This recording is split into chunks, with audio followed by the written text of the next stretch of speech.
आहे, आपण थेट जाऊया. हे अंबादास दानवे सारखे ज्यांना मी निवडून आणला, माझ्यामुळे जे आमदार म्हणून बसलेत, ऐसान फार्मस आहेत ते मला बाळासाहेबांनी शिवसेना काय मला शिकवणार.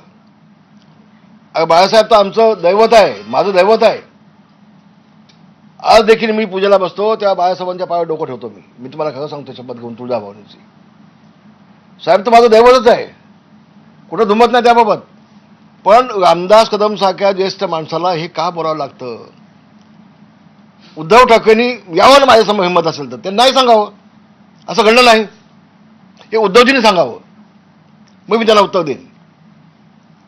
उद्धवजींची सवय आहे इतरांच्या खांद्यावरती बंदूक ठेवून चाप ओढायचा आपण.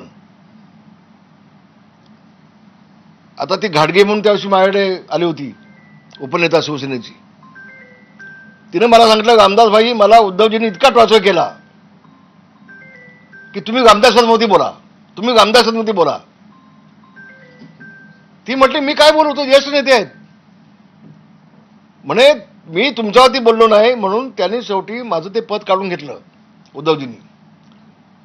उद्धवजी दिसतात तसं नाही आहेत, उद्धवजी कपटी आहेत.